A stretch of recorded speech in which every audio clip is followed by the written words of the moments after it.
Assalamualaikum warahmatullahi wabarakatuh. Di sini saya Susi, kelas 10 multimedia. Di sini saya sebagai pembawa acara podcast SMK 9 Sarawangun dan ditemani Kak Nurul. Hai, perkenalkan nama saya Nurul Aini, saya dari kelas 11 multimedia, memandu jalannya podcast hari ini. Jangan lupa ikuti channel kami terus ya. Jangan lupa di like, comment, and subscribe. Kali ini bintang tamu kita kepala sekolah kita. Baik, boleh diperkenalkan Pak? Oke, terima kasih anak-anak semua. Terima kasih sekali telah diberi kesempatan diundang di podcast SMK 9 ini untuk perdananya. Oke, saya akan perkenalkan, nama saya dari Emilia SPDMM. Saat ini menjabat menjadi Kepala Sekolah SMK Negeri 9 Sarawangun terhitung dari 2020. Mungkin itu untuk apa? Untuk sementara ini mungkin kelanjutan nanti bisa kita kembangkan lagi.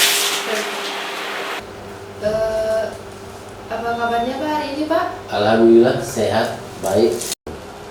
Oke. Bapak dulu kuliah di mana dan ambil jurusan apa ya Pak? Kalau bercerita masalah kuliah dari provinsi ke provinsi, saya mulai dari tingkat SMK dulu. Kebetulan saya juga alumni STM dulu, sekarang SMK. Saya adalah SMK Negeri Sungai Penuh. Lalu kuliah bidang otomotif di FPTK IKIP Padang saat itu. Sekarang ini ada UNB dan saya meneruskan lagi kuliah di Unja, itu biologi tamat tahun 2002. Dan lagi saya meneruskan lagi kuliah S2-nya di Umbari, itu tamat 2018. Baik, sepertinya Kak Nurul sudah mempersiapkan pertanyaan-pertanyaan menarik ya Kak? Siap dong. Coba nih Nurul ya. Cita-cita Bapak apa sih Pak? Semenjak kecil memang cita-cita saya memang mau jadi guru. Makanya dari STM saya itu kuliahnya di IKIP, itu Institut Keguruan Ilmu Pendidikan, dan melanjutkan pun kuliah yang keduanya juga di Unja, itu masih keguruan FKIP, itu ambil jurusan biologi. Baru di S2-nya baru manajemen pun manajemen sumber daya manusia, tetap kepada hal-hal yang berkaitan dengan pendidikan. Memang cita-cita saya untuk menjadi pendidik itu memang dari kecil. Saya ingin, karena di daerah Bapak dulu, khususnya di Kerinci, itu sekolah itu tuh menjadi seolah-olah hal yang sangat berharga. Ya. Dan tambah lagi kebetulan orang-orang yang saya kenal di lingkungan saya mensupport itu. Padahal orang tua saya sendiri, orang tua bapak sendiri adalah petani, bukan dari latar belakang pendidikan yang tinggi. Orang tua saya cuma tamat SMP, tapi mereka mensupport untuk bisa melanjutkan pendidikan yang lebih tinggi. Dengan satu catatan pernah saya ingat sampai sekarang dengan orang tua saya itu, kuliah atau sekolah yang lebih tinggi itu bukan untuk menjadi PNS, tapi untuk merubah pola pikir kita, biar kita berpikir secara cerdas, bijak, dan bisa menghasilkan untuk masyarakat yang banyak. Begitu.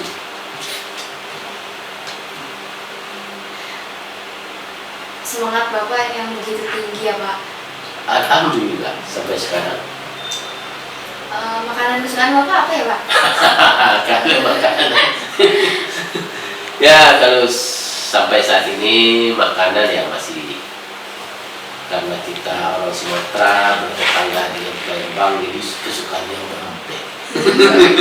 Ya sama Pak. Pempek ya, pempek. Kalau Padang ya sate Padang ya. Oke. Kalau warna kesukaan Bapak apa Pak? Saya lebih cenderung warna-warna cerah. Warna cerah, merah, atau kalau pusat hijau, pokoknya yang cerah-cerah. Saya yang suka yang cerah. Seperti yang Bapak bilang tadi, Bapak punya anak seorang kita nih Pak. Menurut Bapak kita masuk kriteria anak menantu ya Pak? Ya bagi Bapak kalau untuk menjadi kriteria menantu untuk sekarangnya semuanya masuk bagi Bapak. Oke. Yang penting itu belajarlah yang baik, belajarlah sesuai dengan seumur kalian, tingkatkanlah pendidikannya. Apalagi kita SMK itu sesuai dengan program pemerintah, itu tuh kita harus siap kerja, siap juga untuk melanjutkan pendidikan yang lebih tinggi. Ya. Ya. Umur Bapak berapa ya Pak? Untuk sekarang ini 49 mau masuk 50. Kira-kira sudah berapa lama Bapak menjadi kepala sekolah? Karena untuk di SMK 9 ini masuk ke 2 tahun. 2 tahun terhitung 7 Januari 2020. Tapi sebelumnya saya pernah menjabat di SMK Negeri 3 Sarawak. Itu semenjak Februari 2014 sampai 2020. Di awal 2020 yang melanjutkan SMK 9 ini. Baik, boleh dong Bapak bercerita tentang pengalaman Bapak selama menjadi kepala sekolah di SMK Negeri 9 Sarawak? Di SMK Negeri 9 Sarawak ini walaupun baru boleh dibilang tidak berapa lama lah saya di sini, sekarang 2022, saya terhitung 2020 Januari, tanggal 7 Januari 2020. Pengalaman sangat banyak saya dapat di sini. Karena komoditas kita di sini semua suku ada. Dan lagi dan latar belakang pendidikan orang tuanya sangat beragam. Ada yang petani, ada yang pengusaha, ada yang politisi, dan ada yang PNS juga ada, walaupun tempat daerah kita itu jauh dari kota. Dan disinilah saya lebih memahami rasa persaudaraan, rasa toleransi. Kita tidak boleh adanya mengkerdilkan atau merendahkan suku lain atau daerah lain atau agama lain. Kita saling mendukung. Alhamdulillah kita saling mendukung, sini kita bisa bergerak bersama untuk tujuan yang sama, untuk memajukan SMK 9 ini lebih baik. Dan alhamdulillah juga walaupun kondisi saya di sini masuk pas diserang Covid, 2 bulan baru menjabat di sini, lalu Covid, tapi perjalanan kita untuk mengembangkan SMK ini jauh lebih tetap bergerak. Terima kasih pada guru-guru, pada rekan guru yang telah membantu. Kita bisa bekerja sama dengan beberapa perusahaan. Salah satunya ada dari Agri Ternak Unggas, yaitu PT Popam Caram, ada Surya Unggas Mandiri, ada juga yang dari TKJ kemarin PT Telkom, ada dari TBSM adalah Honda dalam artian sini Sinar Sentosa untuk provinsi wilayah provinsi Jambi. Dan ada lagi untuk TPP, Teknik Pengendalian Produksi, ada PT Dua Putra Semeru untuk sawit. Dan mudah-mudahan kedepannya untuk multimedia ini, karena baru lahir, insya Allah kita akan siap untuk membawa multimedia ini betul-betul jurusan yang bisa diandalkan, jurusan yang bisa kita kembangkan sesuai dengan bidangnya. Dan ini tanggung jawab kita bersama, bukan hanya tanggung jawab kepala sekolah, tapi tanggung jawab seluruh majelis guru, termasuk anak-anakku semua. Biar kita bisa menunjukkan diri, aku adalah anak SMK yang dikatakan SMK bisa, saya bisa kuliah, saya juga bisa kerja. Selama Bapak memimpin SMK 9, bagaimana nih siswa-siswanya? Nanti tanya kalau untuk siswa ya relatif lah, semuanya rata-rata kita sama. Ya kalau kita saudara kandung saja, kita ini Bapak contohkan saja, itu ada Bapak ada bersaudara, ada 3 bersaudara. satu mama, satu bapak, ada perbedaannya. Apalagi kita komunitas yang banyak ini sekolah dari latar belakang keluarga yang berbeda, latar belakang pendidikan orang tua, latar belakang lingkungan dan pergaulan di sana, tentu semuanya akan menjadi nikmat apabila kita bisa meramunya dengan baik. Ya, yang kita berikan ini anak ini tidak bagus, bukan tidak bagus, mungkin dia kurang terperhatikan. Itu hal-hal yang biasa di dunia pendidikan.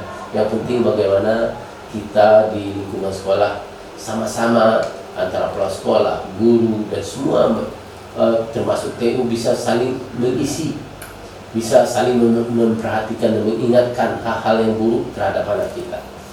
Itu suatu perhatian yang jujur, rata-rata kalau anak yang terlalu menarik perhatian di sekolah itu karena kurang perhatian di orang tuanya. Bukan berarti orang tuanya tidak memberikan nafkah, artinya tidak memberikan dia makan segala macam, tapi perhatian, kasih sayang.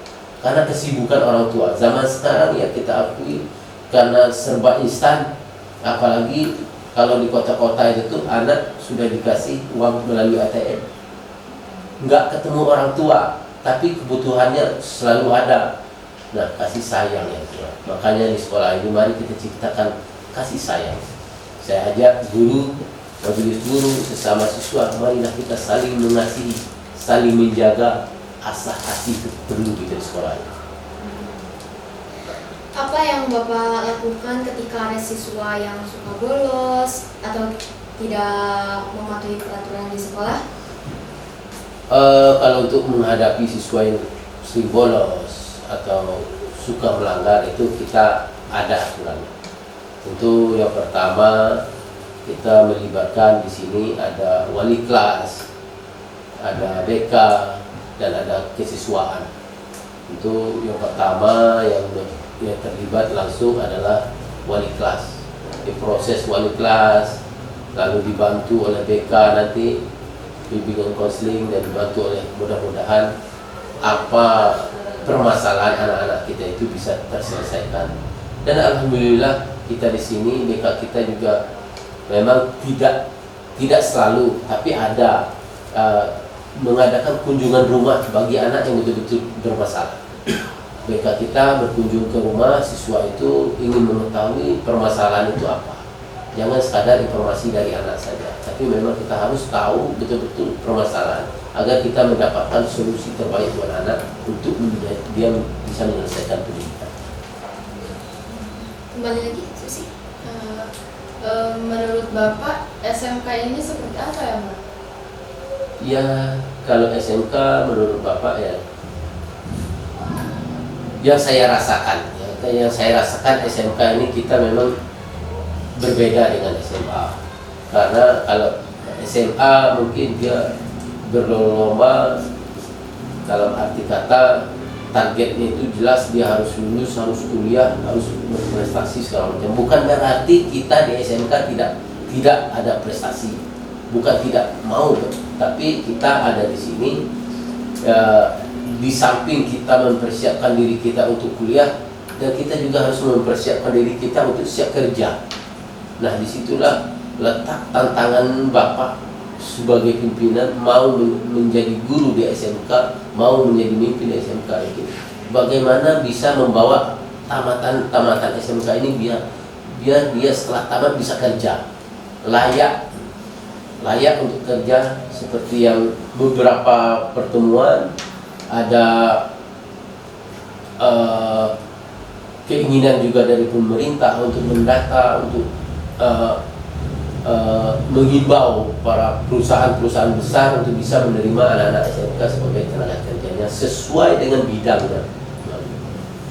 Kalau guru-gurunya menurut Bapak seperti apa ya? Ya, guru-gurunya kebetulan kita di sini untuk tenaga pendidik kita masih kurang. Jadi kalau kita bilang untuk standar, jauh dari hal standar, karena untuk guru produktif saja kita kalau dipresentasikan kita baru 30% untuk guru produktif.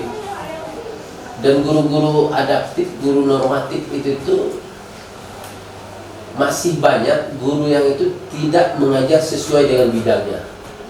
Nah, ada guru biologi ngajar matematik, bukan ya, karena terpaksa, tidak ada guru lain. Nah, begitulah ya. Tapi namun demikian, ya semaksimal mungkin saya mengajar, saya mengharapkan Bapak dan Ibu guru kita bisa mentransfer ilmu sesuai dengan apa yang diinginkan di saat-saat kalian ini sekolah di SMK ini. Di SMK 9 ini kan ada 5 jurusan tuh Pak. Berhubung kami jurusan multimedia, apa yang ingin Bapak perkembangkan di jurusan kami? Ya, kita di SMK 9 ini ada 5 jurusan. Satu ada teknik bisnis sepeda motor, ada teknik komputer jaringan, ada agri bisnis ternak unggas, ada teknik pengendalian produksi, dan juga multimedia. Untuk jurusan multimedia, besar harapan Bapak ini betul-betul jurusan yang bisa langsung bermasyarakat, artinya bisa bermasyarakat. Lulusan ini bisa bermanfaat di lingkungannya. Tidak jauh-jauh, kalau kita di multimedia ini jurusannya multimedia, tapi di saat ada pesta di lingkungan dia, tapi orang lain yang dipanggil, bagi Bapak sedih. Nah, untuk itu saya juga menghimbau pada khususnya guru-guru produktifnya bisa mengarahkan anak betul-betul memahami, betul-betul bisa belajar di bidang multimedia. Bukan hanya untuk skala kecil, skala besar pun sudah sekarang ini sudah mulai Bapak jejaki. Mudah-mudahan ke depan kita betul-betul kerjasama ya, di salah satunya kalau nggak Trans TV itu Metro TV. Mudah-mudahan kita bisa mengarah ke situ untuk multimedianya. Ya, biar anak-anak tamatan dari multimedia ini betul-betul bisa dibanggakan lah, bisa ilmunya itu bisa dipakai, bukan sekadar multimedia. Makanya di saat Bapak selalu bilang sama anak-anak kita, siswa-siswa di saat praktik, janganlah kamu praktik hanya sekadar praktik. Praktik cuman hanya tukang cuci piring, tukang cuci gelas, tukang buat kopi, buat teh, itu tuh bukan praktik namanya. Itu pembantu.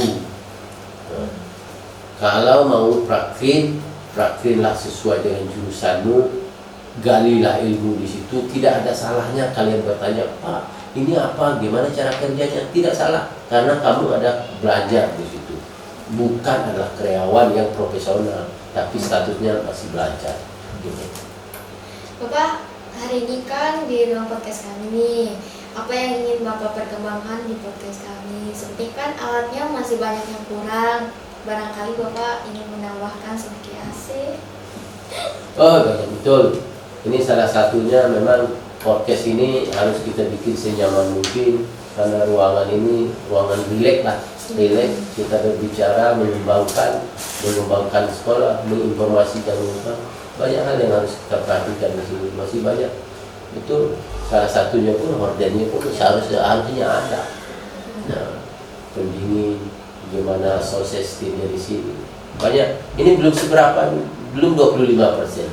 Yang ini belum sangat sederhana sih, tapi terima kasih lah dengan kondisi sekarang ini, walaupun kondisi yang sangat minim ini sudah bisa jalan, alhamdulillah. Terima kasih pada semua.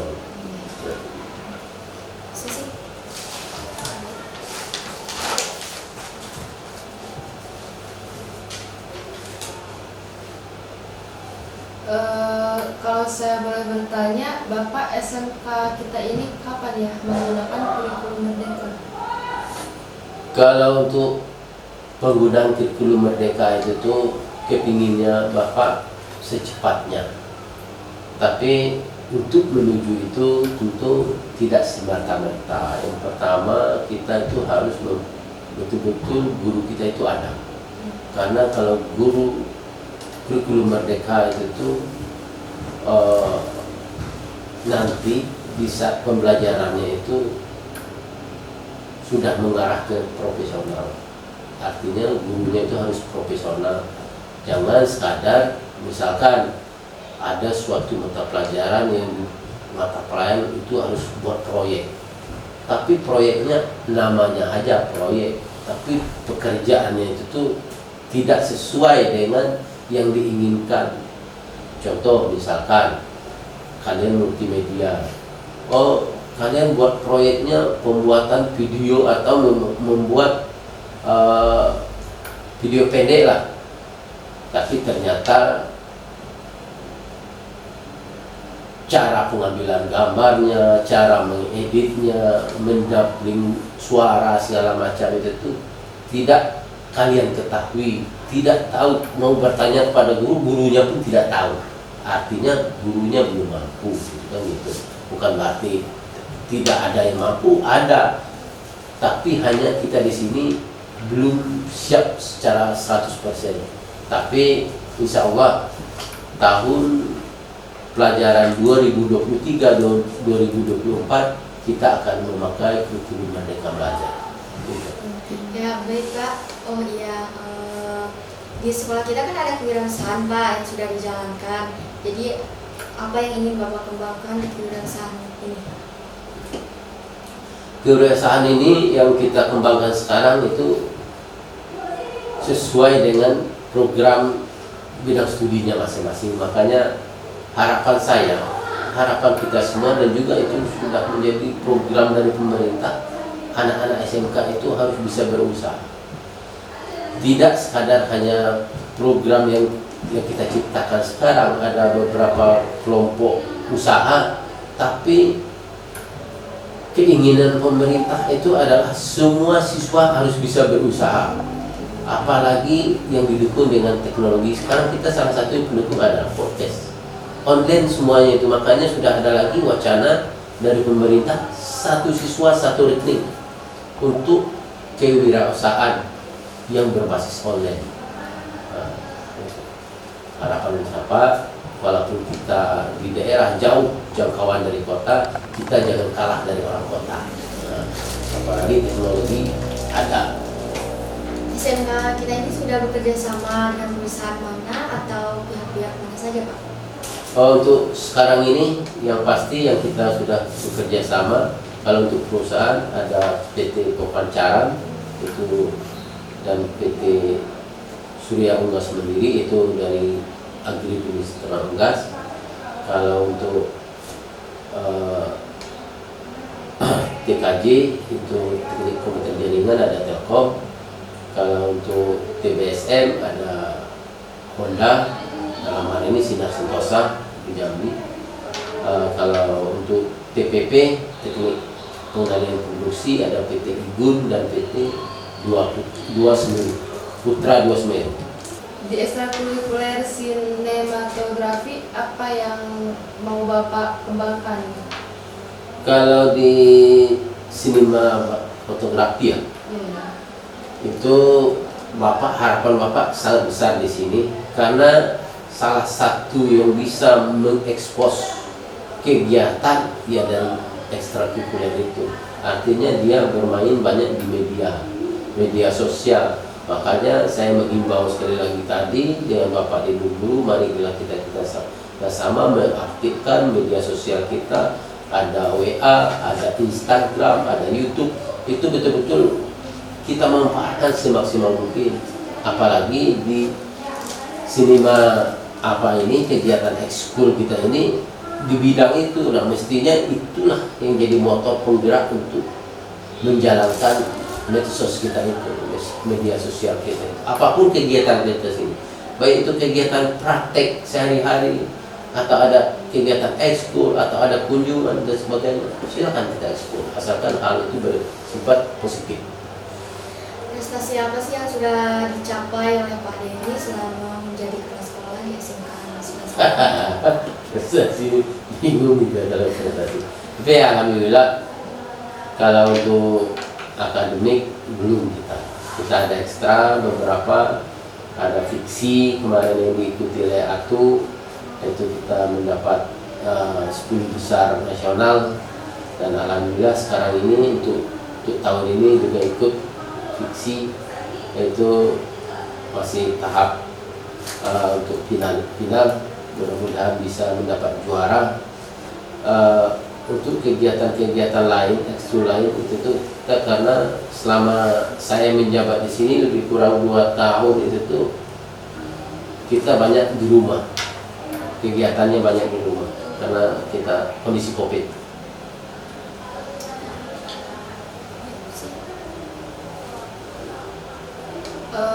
Di SMK kita ini apakah ada alumni yang sudah sukses gitu Pak?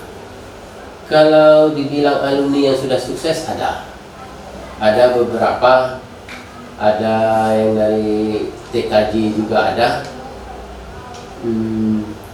tapi rata-rata alumni yang mengembangkan dirinya itu kok dia pindah ke daerah lain.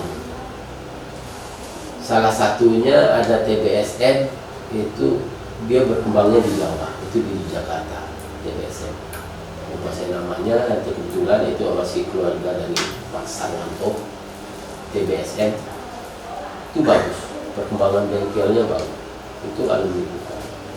Kalau untuk Atu, beberapa peternak ayam yang ada di Singkut ini itu dari alumni kita untuk kandang ayam, ayam pedaging. Bagaimana tuh perasaan Bapak ketika ada siswa yang berhasil atau sukses? Sangat bangga sekali. Kadang-kadang saya terharu, ya bagaimana lah kita melihat anak itu sudah berhasil, dia bisa mandiri, dia apalagi dia sudah bisa mempekerjakan rekan-rekannya atau orang lain di tempat usahanya, dia itu sangat bangga. Terharu sekali saya. Terima kasih, mudah-mudahan itu adalah contoh yang baik. Makanya beberapa jurusan saya melalui ketua jurusannya menghimbau, mengajak anak-anaknya untuk berkunjung ke alumni, biar melihat kesuksesan itu. Sukses itu tuh bukan semata-mata langsung sukses, mereka itu juga berjalan ke titik-titik, harus berusaha dari awal, dari nol juga. Apa harapan Bapak ke depannya untuk SMK 9 ini Pak? Kalau harapan saya untuk SMK 9 ini, sangat-sangat berharap kita ini SMK yang ada di Kabupaten Sarawangun, harusnya kita SMK 9 bisa jadi contoh untuk SMK yang ada di Sarawangun, terutama di bidang kewirausahaan. Nah, kenapa? Karena kita di sini sangat memungkinkan itu. Dari latar belakang daerah kita dengan segala macam ragam suku dan apanya, itu memungkinkan kewirausahaan bisa berkembang. Artinya apa? Dari situ saja kita sudah mendapat nilai tambah. Nilai tambahnya apa? Karena banyaknya komoditas, semakin banyak komunitas, semakin banyak produk-produk kita akan dikenal. Karena produk itu akan secara tidak langsung akan melihat dari jumlah massa, jumlah yang akan kira-kira yang akan mengkonsumsi produk kita, hasil karya kita. Nah, kita sini komunitasnya banyak. Ada Jawa, ada Medan, ada Melayu, semuanya lengkap. Jadi ya sangat memungkinkan untuk kewirausahaan kita itu bisa berkembang. Dan lagi rata-rata kita di sini banyak yang kuliahnya ke Jawa. Nah, itu suatu modal tersendiri untuk kita bisa berkembang. Ya. Terima kasih Pak sudah datang di podcast kami hari ini. Jangan bosan-bosan ya Pak kalau kami undang lagi. Kami anak-anak Bapak minta maaf kalau ada pertanyaan yang aneh. Terima kasih juga anak-anakku semua telah mengundang saya di sini. Semoga kedepannya podcast kita ini jauh lebih baik, jauh lebih berkembang lagi. Jangan takut untuk salah, karena kesalahan itu adalah menuju kita untuk jauh lebih baik lagi. Harapan Bapak teruslah berkembang, ya. Iya, Pak. Jangan ragu-ragu kalau memang ada nanti perlu di kita kegiatan yang sama seperti ini untuk isi podcast, Bapak siap, insya Allah siap. Ya, terima kasih ya. Terima kasih semuanya. Oke guys, sepertinya video kita kali ini sudah berakhir. Jangan lupa pantengin lagi video kita yang selanjutnya. Jangan lupa di like, comment, and subscribe. Bye bye.